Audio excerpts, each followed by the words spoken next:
जय हिंद आप सभी लोगों को। कैसे हैं आप सभी लोग? तो चलिए स्टार्ट करते हैं आज का टॉपिक बिना टाइम वेस्ट किए हुए। आज हम बात करने वाले हैं एनएसए एक्ट की, यानी नेशनल सिक्योरिटी एक्ट, राष्ट्रीय सुरक्षा कानून। शॉर्ट में इसका नाम है रासू का। शायद आपने ये सुन ही रखा होगा।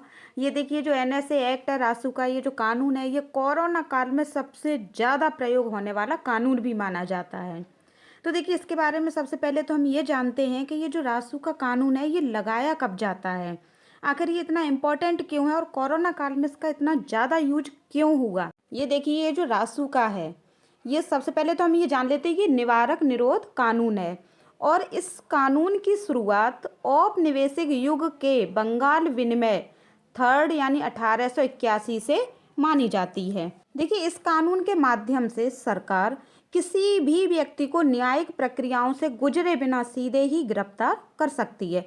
न्यायिक प्रक्रियाएं कैसी होती हैं? देखिए कि अगर हमें किसी भी व्यक्ति को अगर अरेस्ट करना है, तो सबसे पहले तो हमें उसे अपना वारंट दिखाना पड़ता है। और सेकंड जो है वो ये है कि देखिए, बिना किसी सबूत के हम किसी को भी अरेस्ट नहीं कर सकते। तो ये दोनों ही जो न्यायिक प्रक्रियाएं, ये देखिए रासुका के तहत ये किसी भी व्यक्ति पर लागू नहीं होती हैं। अगर इसके अंदर ये प्रावधान है कि हमें अगर किसी भी व्यक्ति पर शंका होती है कैसी भी, तो हम तुरंत जाकर उसे सीधे ही अरेस्ट कर सकते हैं। देखिए, अब हम इस एनएसए कानून की पृष्ठभूमि के बारे में बात करते हैं। पृष्ठभूमि से हमारा मतलब है कि देखिए, ये कानून 1881 में बना। इसके बाद कौन कौन से निवारक निरोध कानून और आए और वो अपनी किन कमियों के कारण समाप्त हो गए, और उसके बाद एटलीस्ट अभी भी ये जो रासू का कानून है अभी भी बना हुआ है और लागू होता है देश भर में समय समय पर। तो देखिए, सबसे पहले तो हम जानते हैं कि 1881 में ये कानून आया। उसके बाद 1919 में रॉलेक्ट एक्ट लागू हुआ। ये सर सिडनी रॉलेक्ट के द्वारा लागू किया गया था। और इसके अंदर भी जो सजा का प्रावधान था वो यही था कि किसी भी संदिग्ध व्यक्ति को बिना किसी ट्रायल के अरेस्ट कर सकते थे हम, केवल शक के आधार पर। ये जो एक्ट था, ये जो रॉलेक्ट एक्ट, इसका भी बहुत ज़्यादा गलत यूज हुआ। लोगों को, जो देश भर की जनता थी, उसे अंग्रेजों ने बहुत तादाद में जेल में बंद कर दिया इस कानून का उपयोग करके। ये जो कानून ऐसा था, देखिए, इसमें किसी भी व्यक्ति को ना तो अपनी दलील देने का अधिकार था, वो व्यक्ति ना ही तो कोई अपील कर सकता था, और अपने सजा से बचने के लिए ना ही वो किसी वकील को रख सकता था। तो ये जो एक्ट था, इसकी बहुत ज़्यादा कमियां थी। एटलीस्ट इसे भी इसकी कमियों के कारण समाप्त कर दिया गया। उसके बाद देखिए, हमारा देश आज़ाद हो गया 1947 में, और 1950 में निवारक निरोध अधिनियम पीडीए बनाया गया, यानी प्रिवेंटिव डिटेंशन एक्ट।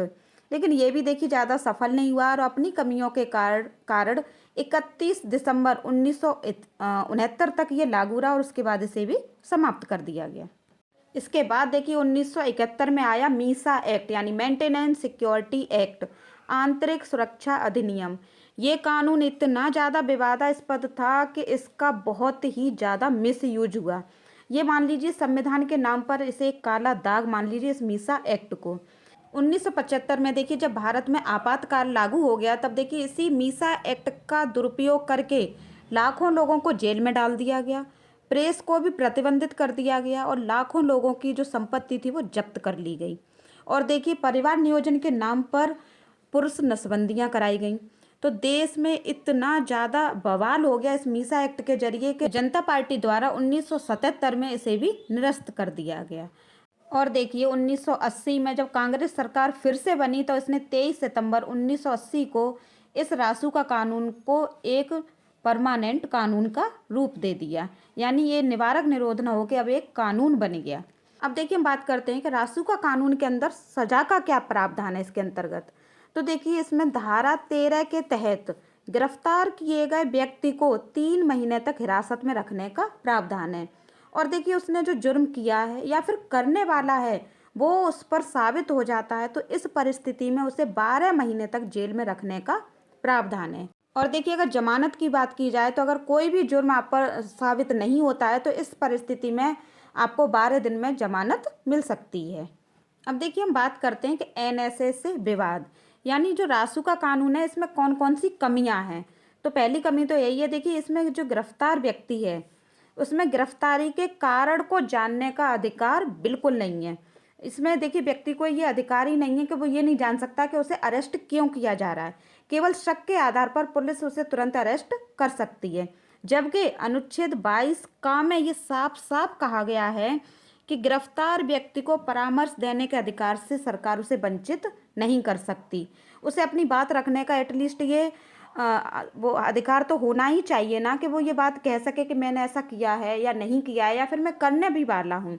इस रासुका कानून की देखिए दूसरी कमी क्या है, इसमें देखिए आपराधिक प्रक्रिया संहिता यानी CRPC क्रिमिनल प्रोसीड्यूर कोड, इसकी धारा 50 के अनुसार गिरफ्तारी को जमानत के अधिकार के बारे में सूचित किया जाना चाहिए। यानी गिरफ्तार जो व्यक्ति है उसे ये पता होना चाहिए कि आप किन अधिकारों का प्रयोग करके अपनी जमानत ले सकते हैं।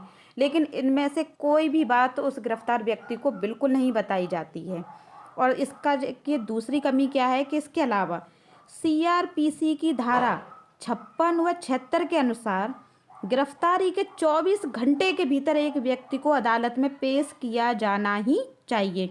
इन दोनों में से देखिए NSA के जो तहत गिरफ्तार व्यक्ति है उसको कोई भी अधिकार नहीं दिया जाता है। ना तो उसे देखिए जमानत के बारे में सूचित किया जाता है और ना ही उसे 24 घंटे के अंदर अदालत में पेश किया जाता है जज के सामने। आज वर्तमान समय देखिए कानून पर फिर से विचार करने का है, क्योंकि ये जो NSA कानून है ये अपने अस्तित्व के 4 दशकों से हमेशा से ही राजनीतिक दुरुपयोग के कारण चर्चा में रहता है। राजनेता अपने फायदे के लिए मासूम जनता को शिकार बनाते हैं। उन्हें केवल शक के आधार पर उन्हें उस समय गिरफ्तार करवा लेते हैं जब वो उनके किसी भी कार्य में खलल डालने की कोशिश करते हैं। इसलिए आज वो वक्त आ गया है कि सरकार इस NSA कानून पर फिर से विचार करे और इसकी कमियों को सुधारने की कोशिश करे। आपके नज़रिए से देखिए NSA एक्ट की क्या कमियां हैं, कमेंट बॉक्स में ज़रूर लिखें। और ये सेशन अगर आपको जोरदार लगा, अच्छे से एक एक पॉइंट क्लियर हुआ है, तो वीडियो को लाइक करना बिल्कुल ना भूलें। और ईमानदारी से किसी भी एग्जाम की अगर तैयारी कर रहे हैं तो अभी के अभी हमारे चैनल जॉब पैरामाउंट को सब्सक्राइब जरूर कर लें। धन्यवाद।